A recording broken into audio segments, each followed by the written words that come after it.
경이로운 우리 이웃들의 이야기, 선교는 지금. 안녕하세요, 김경아입니다. 안녕하세요, 유병용 목사입니다. 집사님 반갑습니다. 안녕하셨습니까? 요즘 우리 네. 사회에 너무나 이슈되어지는 단어가 바로 마약이라는 단어인데 맞아요. 이 마약은 먼 나라가 아니라 우리의 삶에 깊이 들어온 그런 이야기가 참 많이 있죠. 그러니까요. 네. 저도 사실 직업이 연예인이잖아요, 목사님. 네. 근데 요즘 연예계에서 터져나오는 이 마약 기사들을 보면 이게 현실이야? 이거 영화 아니야? 이렇게 정말 너무 참담한 심정이 들 때가 많이 있거든요. 네. 어느새 마약이 이렇게 우리 생활 깊숙이 관여가 됐는지 그 언제부터였는지 모르겠어요. 그렇죠. 영화나 먼 나라 이야기인 줄 알았는데 이것이 결국 우리 자녀들, 우리 삶 속에 깊이 파고들어서 교회도 이 마약에 관한 문제가 이슈가 되어지는데 오늘은 마약의 이 누구도 풀지 못하는 이 문제를 어떻게 풀어야 될까? 오늘 마약의 숙제를 해결해 주실 목사님 오셨는데 한번 화면으로 잠깐 보겠습니다.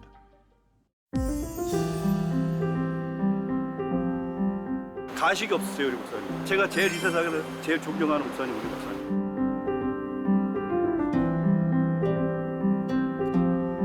어른 같은 어른을 처음 만나본 것 같다. 그 말 들으시고 목사님도 엄청 우시면서 저를 안아주시더라고요. 저는 뭐 폰드 그 유해화학서부터 신경안정제, 대마초, 필로폰까지 그래서 마약 중독자들 대부고 마약의 엘리트 코스 밟은 사람이다 이렇게.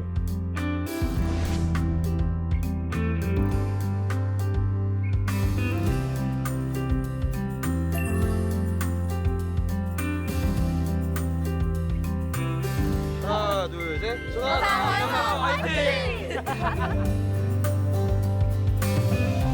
17살에 시작한 마약을 34살에 끊으시고 목회자의 길을 걸으시면서 마약 퇴치에 힘쓰고 있는 마약 치유 공동체 소망을 나누는 사람들 신용원 목사님이십니다. 반갑습니다. 목사님 감사합니다. 자, 먼저 우리 집사님 소개해드렸는데 네. 우리 한번 목사님 본인 소개 좀 부탁드릴까요? 뭐 지금 소개하신 대로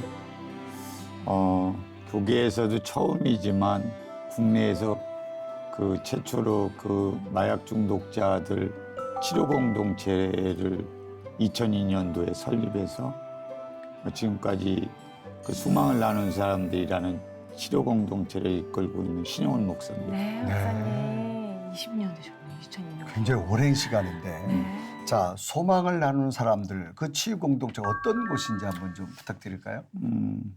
저희 그 공동체는 뭐 목회자인 그 저서부터 네. 이 전 성도들이 과거에다 마약 중독자였다가 네. 이제 신앙 안에서 회복된 또 회복을 그 꿈꾸는 사람들이 함께하고 있는 그런 공동체입니다. 네. 그러면 지금 마약 치유 공동체라고 하셨는데 그 네. 안에 지금 그럼 몇 분 정도가 지금 계신 거예요? 한 50여 분 정도 되죠.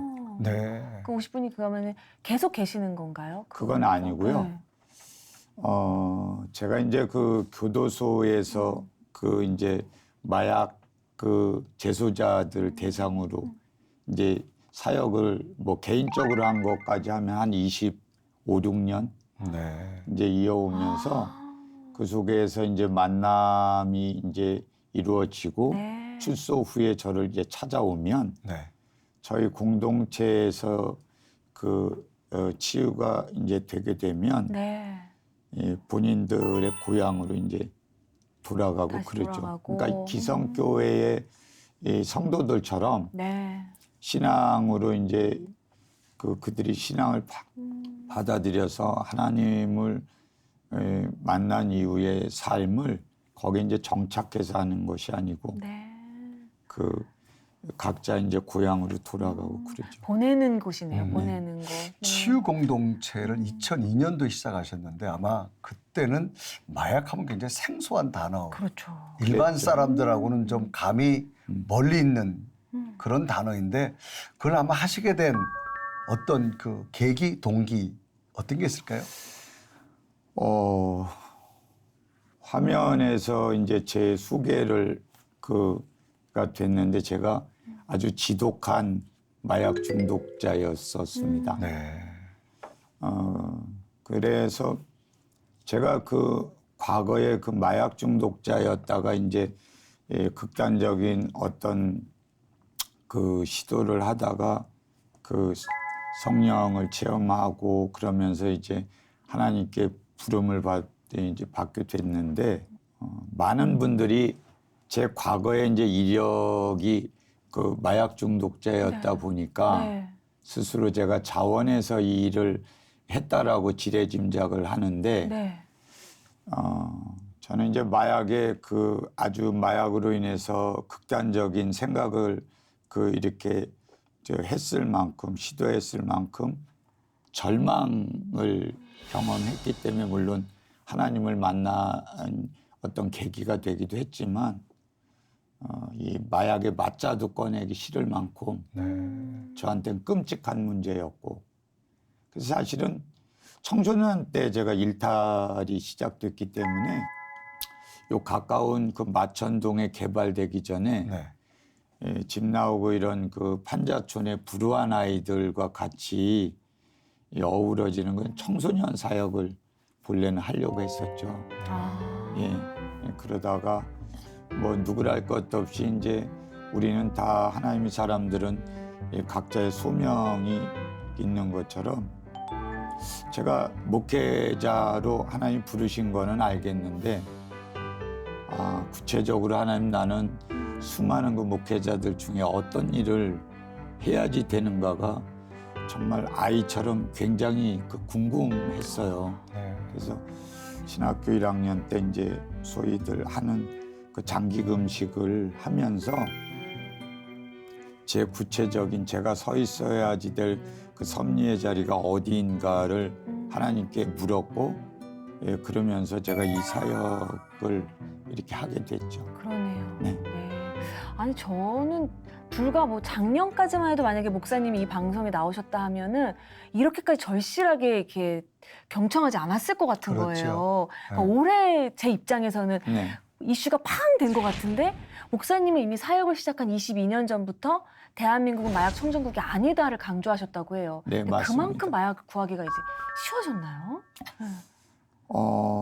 그때 당시만 해도 그 이제 우리는 소위 이제 아날로그 방식으로 네. 우리가 구했다고 이제 네. 표현을 하는데 그때는 이 공급자와 그 수요자가 직접적으로 만나서 그 이 마약 거래들이 이루어지고 했는데 지금 이제 수요자와 공급자가 이 인터넷상에서 주고받으니까 수요자와 공급자가 서로에 대해서 전혀 일면식도 없지. 없는 그런 상태에서 이 문제들이 그 이루어지고 있고 IT 강국이다라는 이야기들을 심심찮게 당시에부터도 했을 때 틀림없이 이게 온라인상에서 이게 유통될 거다라는 것을 알 수 있었죠. 네.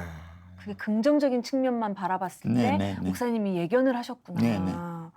그러니까 뭐 통신의 발달, 뭐 지금은 금방 사진 찍어서 0.01초도 채되지 않아 지구 반대편으로 전송되는 그런 시대의 발달로 이제는 목사님이 예견한 대로 이제는 대면하지 않아도 온라인상으로 마약을 거래가 되다 보니까 이제 마약을 구입하는 계층도 또 연령도 굉장히 점점점 다양하면서 굉장히 줄어드는 이 연령대 변화도 많이 생기지 않았나요? 그렇죠. 이게 그런데 제가 방송에 나와서 이런 말씀드리기는 조금 부담스럽지만 요즘에 TV 채널을 어떤 채널이든 틀으면 마약 이야기를 심심치 않게 네. 매일 접할 수 있지 않습니까? 네. 근데 이 언론이 이 경각심을 주기 위해서 이 마약에 관련된 보도들을 계속 하고 있는 게 네. 마약을 그 인터넷상에서 구입하는 경로나 이런 것들을 너무 그 세세하게 보도하다 보도를 보니까 통해서 예, 네. 하다 보니까 이게 그 호기심들 맞아요. 대비 반비례는 그 연령이지 않습니까? 그러니까 마약을 그 상용하는 아이들 연령대가 점점 낮아지고 예, 최근에 어저께도 제가 이제 가까운 동부구치소에 사역을 갔더니 지금 23살 먹은 여자인데 17살 때부터 필로폰이라는 그 전통적인 성인 마약을 그때부터 시작했다라는 얘기를 들으면서 참 이 시대가 큰일 났다라는 어떤 그 생각을 어저께도 하면서 17살, 16살 때부터 마약을 구하려면 구할 수 있다는 것이 말씀을 들으면서도 사실이야 싶은데 지금 국내에 그런 마약을 했거나 뭐 하는 또 했었거나 하는 인구가 그럼 얼마나 되는 거예요? 이게 이제 마약이라는 것이 그 이제 범죄 시하면서 우리가 이렇게 볼 때 이거 소위 이제 암수 범죄라고 하지 않습니까? 그러다 보니까 이것을 그 사실 한국에 이렇게 난리치고 막 언론에서 이렇게 대대적으로 이러고 있지만 역학조사 한번 제대로 이루어지지가 않았죠. 그래서 정확한 통계가 없네요. 네, 그러니까 뭐 통계치를 뭐 100만 명이 어떻고 이렇게 내놓는데 네. 그 통계치를 내놓는 것보다 제가 볼 때는 훨씬 많은 사람들이 잠정적으로. 네, 잠정적으로. 마약하면 우리는 좀 너무 막연하기도 하고 종류가 어떤 게 있을까 그것도 사실 모르거든요.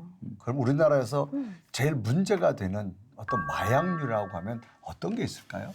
예, 과거에는 그 이제 소위 전통적인 성인 마약이다 그러면 대마초나 이제 필로폰 외에는 사실 국내에 이제 그 마약류들이 그 이렇게 유통되거나 상용하는 사람들이 없었어요. 그런데 약물도 점점 진화한다고 그럴까요? 그 펜터닐이라는 그 원래 그 요즘 젊은 친구들이 많이 상용하는 약은 네. 그 말기 암 환자들이 진통제로 네. 쓰는 이 물질인데 이것을 이 젊은 아이들이 처방받아서 그 저희가 마약을 할 때만 해도 그런 매일 마약의 제일 그 상위에 있었던 게 이제 필로폰인데 네. 이 필로폰이라는 이 각성제하고 상대적인 비교를 한다고 한다면 인체의 그 폐들이 엄청나게 이 위험한 즉각적으로 네, 반응하죠. 엄청나게 위험한 물질들이거든요. 사실은 필로폰이나 이런 걸 하게 되면 뭐 언론에서 이제 좀 그 괴이한 모습들을 네. 보도하고 이러니까 약을 하는 사람들이 다 그럴 거다라고 생각을 하지만 사실 그런 마약들은 하게 되면 사람들이 많고 이런 데를 피하고 숨어드는 데 반해서 네. 펜터닐이나 이제 이런 것들은 연령대도 너무 어려지고 이러다 보니까 그리고 이것을 스스로가 그 생각의 어떤 통제를 너무 심하게 이제 벗어나는 약물들이다 보니까 이제 이게 정말로 심각해진 거죠. 근데 그거는 마약성 진통제인데 어떻게 구하는 거예요? 이 젊은 아이들이 가서 펜터닐 같은 말기암 환자의 패치를 네. 처방받는 게 그냥 보면 알 수 있는 거거든요. 얼마든지. 처방해 주는구나. 예, 이걸 처방을 해주는 거죠. 뭐 어디가 심하게 뭐 통증이 있다라고 하면 이거를 그 의사의 처방전을 가지고 이걸 구입하게 되면 불법이 아니지 않습니까? 네. 전문의한테 가서 정상적으로다가 그 처방을 받고 진단을 받고 가서 이 처방전을 가지고 그거를 구입하니까 예. 그렇게까지 또 구하기가 네, 또 쉬워지는 네, 뭐 거구나. 그 밖에 약들이 펜터닐뿐만이 아니라 사실 그게 그 환자에게 쓰면 치료약인 거거든요. 네. 근데 이제 이거를 치료 용도로 쓰지 않기 때문에 이게 이제 문제가 심각해지는 거죠. 그러네요. 그래서 마약 이슈가 너무 이제 우리 사회 깊이 두려움처럼 다가오니까 연일 보도나 또 정부에서도 이제 마약 퇴치 전쟁이란 단어까지 쓸 만큼 이제 되어졌는데 목사님 보기에는 어떤 정부의 이런 전쟁이라 쓸 만큼 단어를 사용하면서 이 마약과의 퇴치를 하려고 하는데 목사님 직접으로 느끼는 감도는 어떻다고 느끼시나요? 이게 지금 수요를 억제하자라고 하면서 이제 지금 정부가 마약 기조가 수요를 억제하기 위해서 처벌을 강화하겠다는 있다라는 거 아니겠어요? 근데 이건 사실은 선진국에서 이건 실패한 정책이거든요. 아주 단편적인 얘기를 하자면 몇 년 전에 그 필리핀 같은 나라에서 그 대통령이었던 사람이 재판도 하지 않고 길에서 마약 사범들을 네. 이 사살하고 막 이랬던 사살했죠. 이 정말 이 시대에 있을 수도 없는 네. 예, 그렇게 처벌을 강화하면서 수요를 억제해 보려고 했지만 그게 없어졌냐. 만약에 그런 식의 어떤 그 물리적인 그 억제 정책을 가지고 이 마약을 퇴치할 수 있다라고 한다면 네. 그거는 개인의 의지의 문제이기 때문에 의지의 문제로 볼 수도 있는 거 아니겠어요? 그러나 약이라는 것이 뭐 정신과 영역에서도 이거는 병리학적 질환이라고 하는데 뭐 오늘 또 이제 그런 얘기를 할 수 있는 기회가 주어질지 모르겠지만 이거는 이 어떤 정신의학적인 그런 병리학적 질환보다 훨씬 내밀한 네. 이런 질환의 영적 질환의 문제거든요. 네. 근데 이거를 그런 물리적인 방법으로 그 마약하는 사람들을 통제하고 억제하겠다라는 거는 약이라는 것에 대한 충분한 이해가 없이 접근하고 있는 거죠. 네. 목사님께서 정말 뼈아픈 말씀을 해주셨는데 그럼에도 불구하고 우리는 이게 뉴스로밖에 어떤 통계나 조치, 대처를 접하지 못하니까 더욱더 오늘 목사님 말씀이 귀한데요. 현장에서 일하시는 목사님 어떻게 일하고 계시는지 저희가 갔다 와봤거든요. 화면으로 만나보시죠.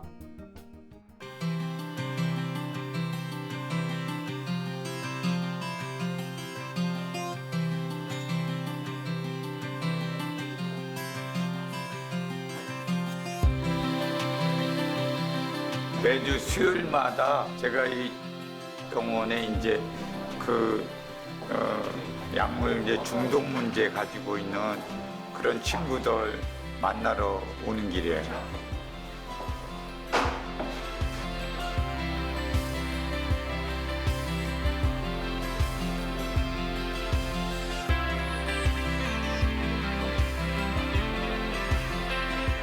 낭만을 향해서 계속 반복되고 도돌이표처럼 계속되고 최악을 느꼈는데 병원에 와서 신앙을 듣게 되고 그래서 하느님이 보고 계실까봐 나쁜 짓도 못하겠고 이게 또 나아가는 길, 회복하는 길이라 생각하니까 약물 생각은 더 이상 안 나요.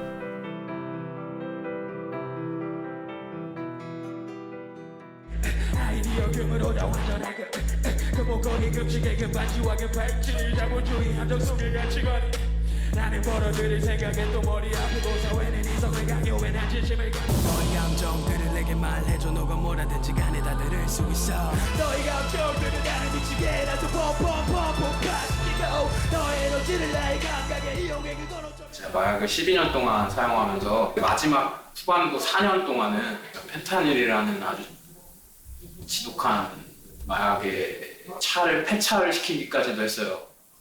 약 구하러 가다가 졸도해가지고 강변북로 한복판에서 그냥.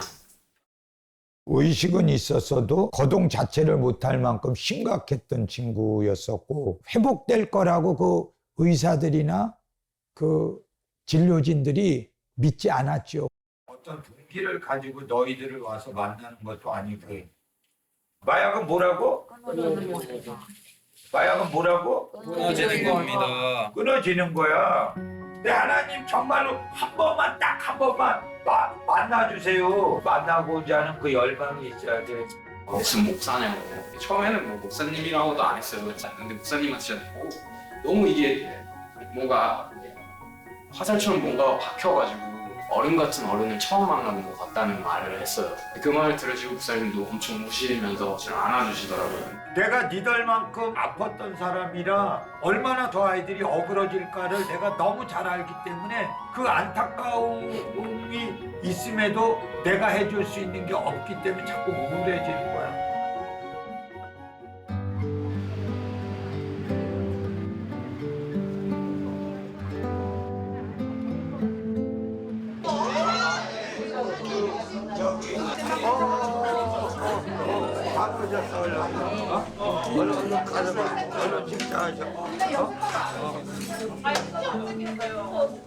저는 박원태 엄마 한이지 집사예요. 저한테 계속 속였어요. 그냥 잘하고만 있다고 하고 전혀 그쪽으로는 생각을 못하고 있었는데 정말 하늘이 무너졌죠. 아 오늘 저기 원태라고요? 이 친구 생일이라 어머님이 부르시느라고 감사합니다. 아이고 네, 맛있게 드세요.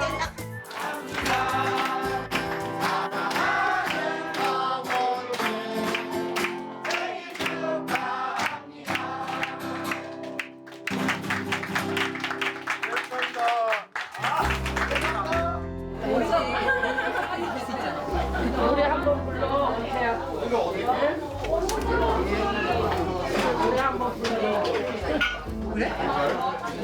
아마 태어날 때 한번 울었으면 되지 뭐 또 울어. 이 아이가 이제 앞으로 어찌됐든 이 험난한 속에서 또 이제 예수님 손 잡고 이렇게 잘 가야 될 텐데라는 그런 염려스러움 뭐 이런 마음도 있죠.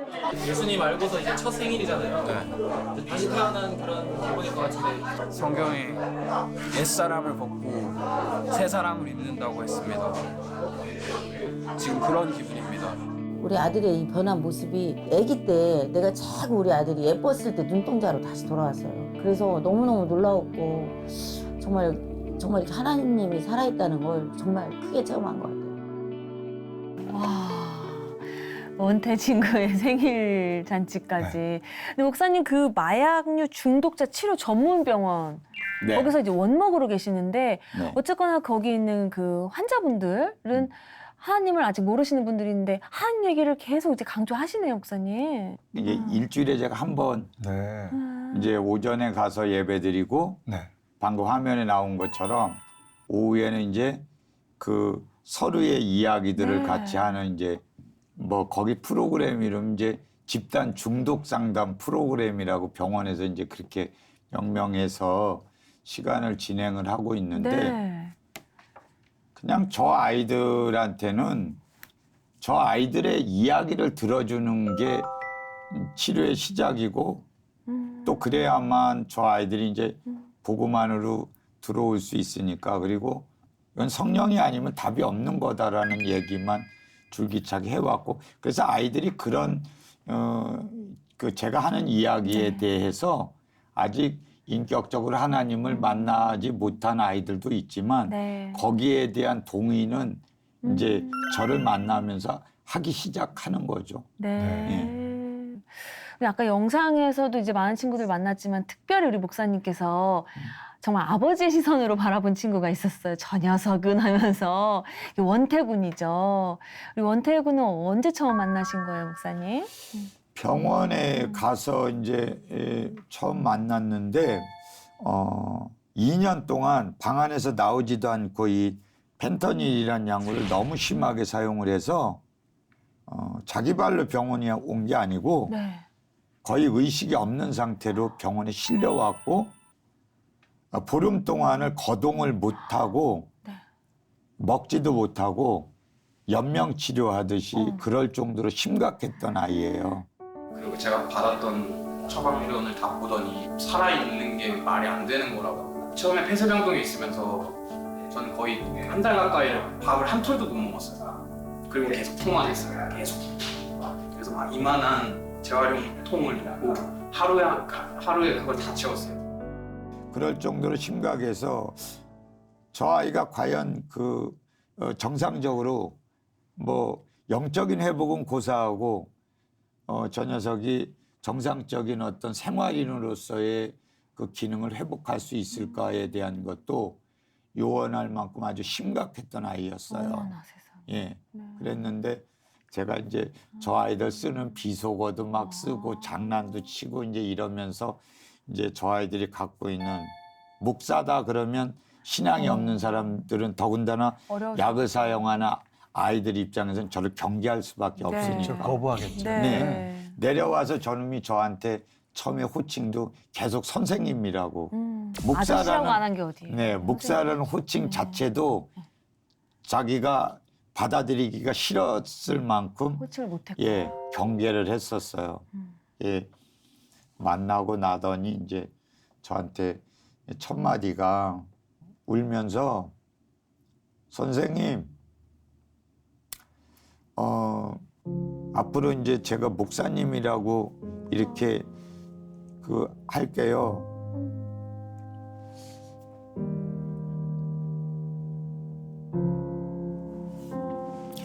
그러면서 이제 저 녀석이 저한테 첫 마디가 자기가 32년 동안 어른 같은 어른 처음 만났어요. 라고 이제 말을 하는데 저는 그 말 속에 이 아이를 따뜻하게 끌어주는 사람도 없었지만 이 녀석이 저렇게 외로웠구나. 누구도 자기를 지지해주고 자기를 보호해주는 어른이 없었구나. 그러니까 저처럼 울퉁불퉁 그런데도 나한테 저렇게 표현하는구나. 그런 생각을 했죠. 그래서 지금도 그때 생각이 나서 이제 울컥했는데 그날 그래서 둘이 껴안고 많이 울었죠. 그러셨겠어요. 이제 목사님이 이제 이런 사역을 가시면서 혹시 주변에 목사님과 함께 좀 도와주시는 분들이 어떤 분들이 계시는가요? 관심 갖는 그 교회는 아직까지 전혀 없었던 것 같아요. 네. 이게 미국이나 유럽이나 이런 데서 이 중독의 문제를 심리학적인 접근을 하다가 이게 치유되지 않는다라는 한계를 만나게 돼서 정신의학 분야로다가 넘어온 거예요. 그러다가 정신의학 분야에서도 이게 미국이나 이런 데서 한계를 만나니까 이 지금 공공연히 사회과학 분야에 있는 분들은 이거는 영적인 문제다. 예, 라고 공공연히 얘기하지요. 그래서 이 한국교회가 이 문제에 대해서 정말 이제는 적극적으로 나서야지 된다. 왜냐하면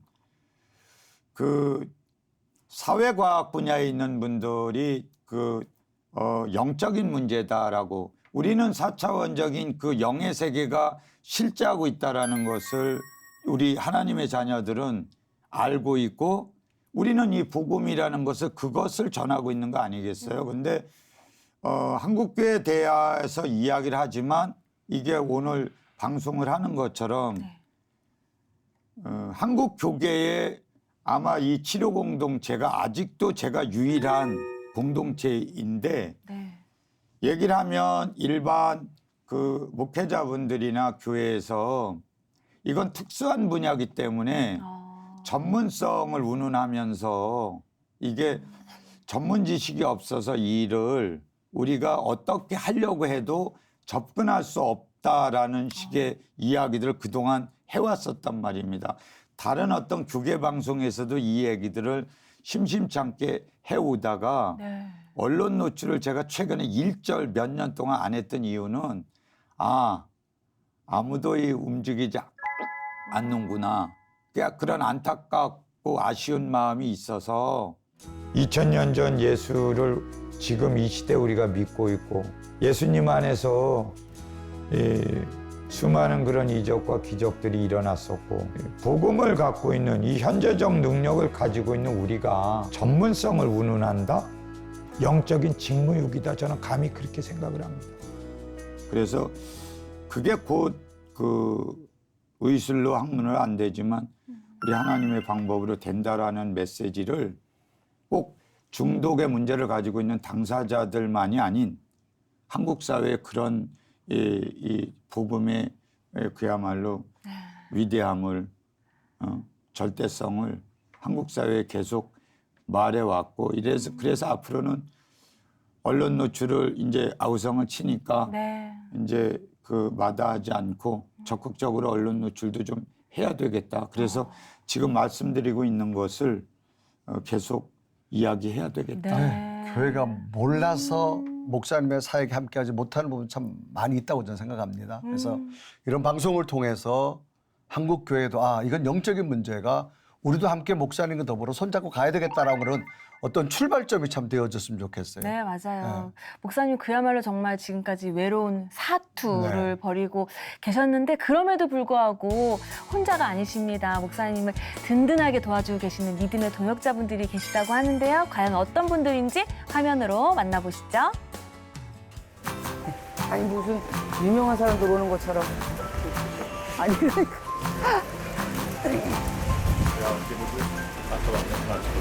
아니 그 누구 때문인지 모르고 하는 거야.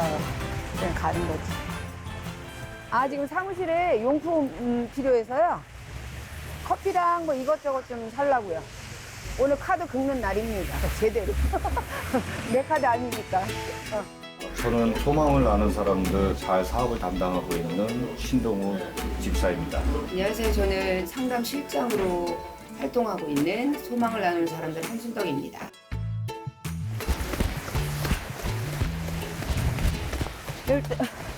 와야지 뭘. 서 있으면 언제 해. 야 진짜 대박이다. 눈에 뵈는 게 없다 그래요? 빗물이 안경을 가리니까 뵈는 게 없어요. 커피다 저기다. 커피 입성이요. 커피. 계산기를 두들겨 보란 말이야 빨라. 이거 커피.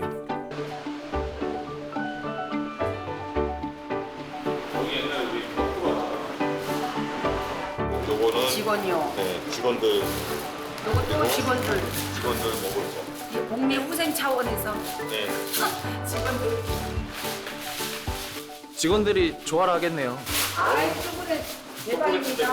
먹는 거라 그러면 다들 좋아해요.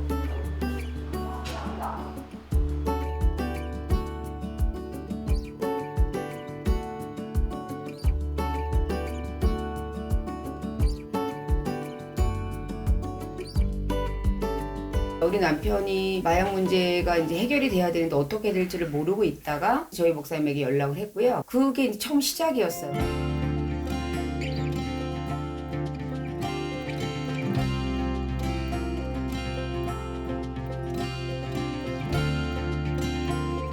반반이었던 것 같아요. 끊을 수 있겠다라는 기대감.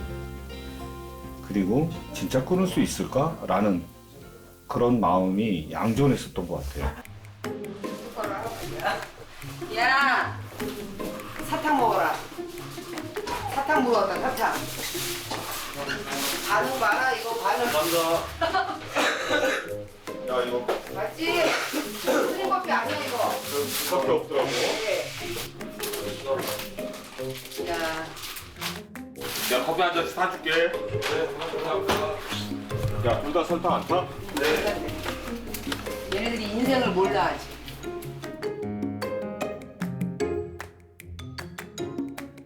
집사님 원래 이렇게 직원들에게 선수 커피를 타주세요? 매일같이 하진 않고요. 그럼 오늘 좀 특별한 날인가 보네요? 뭐 오늘 이쁜 애들 2명 있잖아요. 병원에서 오는 친구들은 젊은 친구들. 그런 친구들은 또 이제 이 광고 사무실에서 뭐 그 영상 제작을 한다든가 아니면 홍보를 한다든가 인터넷으로 그런 것들을 하고 있고요. 야.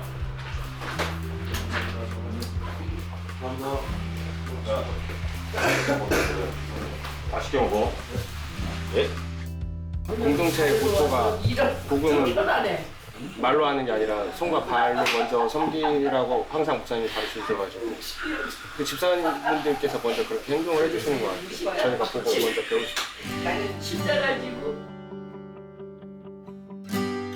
PPT로 없어? 예. 안 열리네. 이거 저건데? PDF인데? 웹페이지에서 맞죠? 예. 유료 결제해서 온라인에서 그래서 파워포인트 만든 거 아니었어요?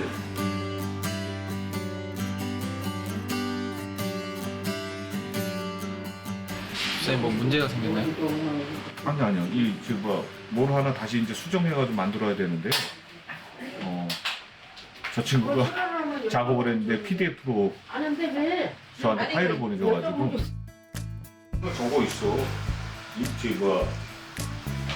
인터넷에 보면 너희 저기지 참사랑이 광고 사무실하고요. 그 다음에 이제 세차하는 거. 이 두 가지라고 했는데 또 이제 어떠한 곳으로 갈지는 또 몰라요. 제 사명이고 앞으로 계속 그러한 일들이 저한테 주어진 일이 아닐까 하는 생각.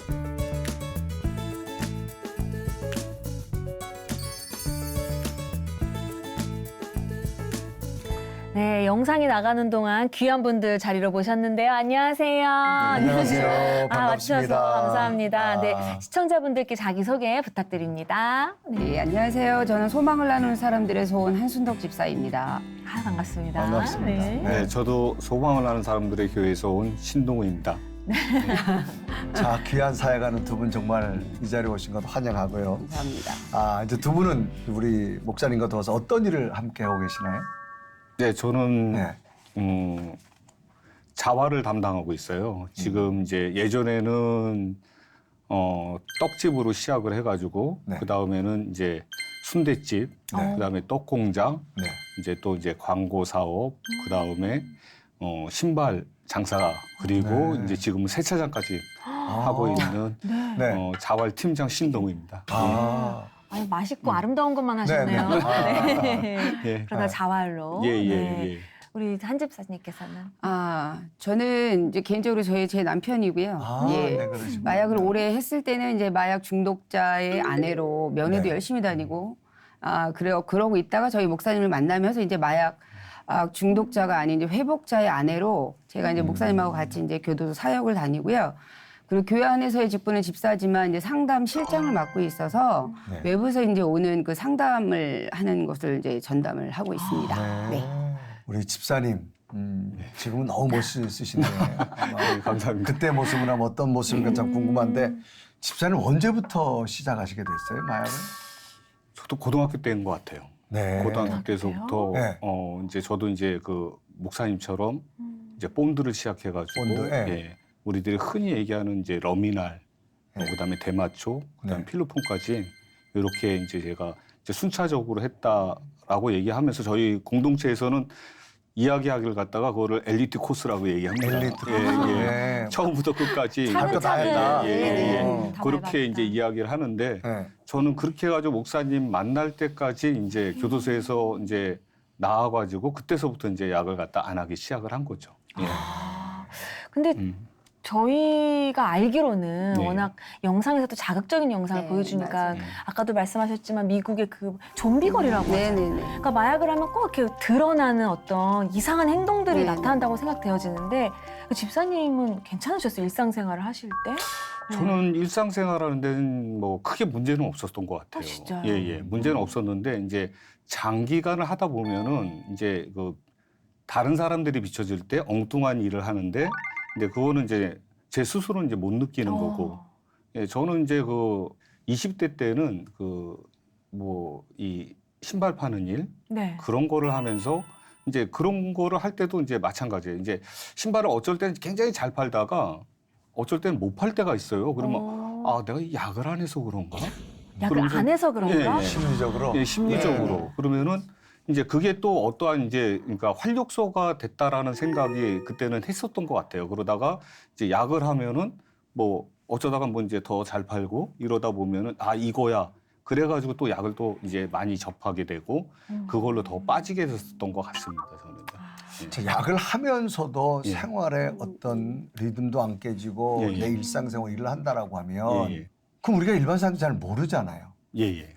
그러면 그러니까요. 우리가 일반 삶 속에서 중독자들을 어떻게 할 수 있을까요? 근데 그 중독자들 대부분들이 네. 저희 공동체를 찾아오는 친구들이 이제 자신은 못 느끼는데 이제 네. 저 역시도 이제 저는 아무런 문제가 없었다라고 얘기를 하지만은 이제 사람들이 이제 바깥에서 이제 저를 봤을 때는 이제 알 수 있었던 거죠. 약 때문에 폐해라는 것들 그리고 네. 또 이제 그 신발을 팔면서도 제가 이제 그 좀 뭐랄까 우리들이 얘기하는 좀 버벅거리는 거 그리고 똑같은 얘기를 계속 반복거리는 거 그런 것들이죠 이제. 근데 지금 이제 저희 공동체를 찾아와 가지고 이제 그 친구들은 자기들은 모르겠지라는 생각을 가져요. 이제 우리들이 이제 자기들이 약을 하고 왔을 때 아, 이 사람들이 모르겠구나라는 생각을 갖는데 그들만의 특징들이 다 있어요. 뭐 이제 입을 쩝쩝거린다든가 아니면은 뭐 입 모양 이제 경직돼 있다 보니까 네. 자꾸 이제 입 모양을 갖다 이렇게 막 이렇게 뭐라 이제 막 움직이고 막 그런 것들 그런 것들이고 이제 사방을 이제 사람들 자주 이제 살피는 것들 그리고 행동들 자체도 좀 달라요. 좀 부자연스러워요. 본인은 티가 이제 안날 수는 티가 안 없어요. 난다고 예, 생각하지만 그렇죠. 다른 사람 혼자 봤을 모르게 이제 때는 불안함을 느끼는 거네. 그렇죠. 그리고 예, 예. 이 사람도 이제 맨 마지막에 올 때는요. 본인은 가만히 있어요. 근데 목을 떨어요. 예, 후유가 오는 거죠. 이 분명히 폐해가 있는데 본인은 괜찮거든요. 가만히 있다 생각. 근데 이게 달달달 떨리는 게 우리는 보이니까. 그러네요. 예, 근데 뭐 그게 술 먹은 의식해서- 사람 술 안 취했다 그러잖아요. 아니 그러니까 예, 예. 그 다리는 흔들거리면서 네, 그냥. 예, 예. 그렇죠. 뭐 가족들도 알죠. 네. 보면 모를 수는 없어요. 전문적으로 이것을 다루지 않는 분들도 그냥 보면 알아요. 예, 보면. 그러네요. 근데 참 그 몇 년 전에 되게 인기를 방영된 드라마가 그 교도소에 수감된 그 수감자들의 이야기가 되게 인기였는데 그 중에 마약 중독됐던 네. 역할 맡은 네네. 너무 호감이었던 역할이었는데 네네. 결국 출소해서 나오자마자 마약을 네네. 한 거.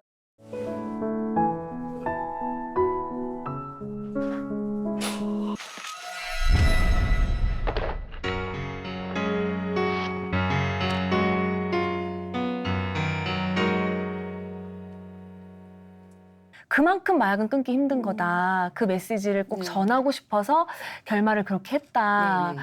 해서 그때만 해도 되게 충격적이었는데 결국 그렇게 다시 끊었다가 다시 손을 대는 그런 게 당연한 수순인가요? 네. 그 프로를 보면서 음. 이제 저희 목사님이나 이제 저희들이 이야기하는 게 교도소 첫 발을 디뎠을 때, 아니 교도소에서 그러니까 출소를 딱 했을 때 누구를 제일 먼저 만나느냐가 굉장히 제일 중요하다라고 얘기를 합니다. 그래가지고 옛날에 마약을 했던 사람들을 다시 만나는 사람들은 어김없이 다시 그 마약 일로 가는 거고, 그래서 우리가 목사님이 아무리 멀어도 그 친구가 나올 때 그런 그 목사님하고의 이런 교류가 있다라 그러면은 출소하는 날 꼭 찾아갑니다. 네. 찾아가가지고 당신이 그러니까 다른 사람들을 오라 그러면 다 오지 말라 그래요. 그리고 목사님이 직접 가서 공동체를 데리고 오거나 아니면 또 목사님이 거기서 같이 이제 하루를 보내면서 많이 이렇게 주입을 시키시죠, 또 그 친구들한테. 그러니까 첫 누구를 만나느냐가 제일 중요한 것 같고, 나와서. 그리고 저희 공동체를 찾아와도 마찬가지인 것 같아요.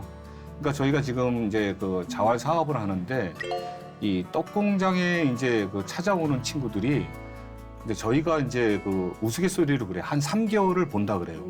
3개월 동안 진짜 잘하는 애들도 있어요. 근데 그 3개월이 굉장히 고비인 것 같아요.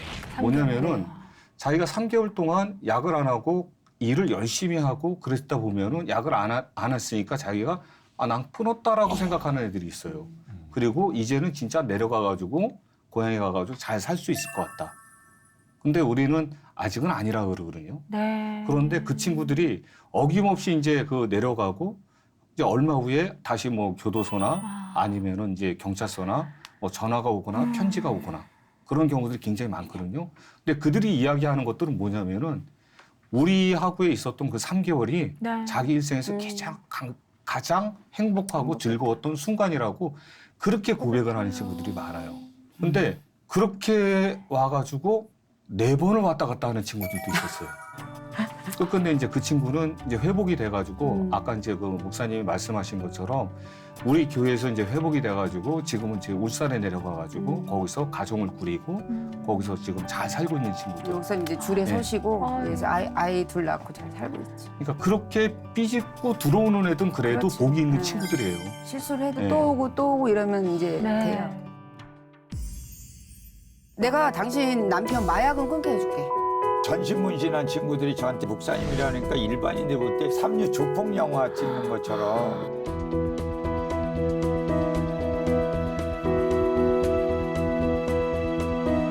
네가 진짜 일을 잘 못하잖아. 내가 너를 통해서 이걸 나타내고 싶다라는 거. 염려되는 것은 없었냐, 힘든 일 없었냐 이런 질문만 드린 것이 죄송하고요.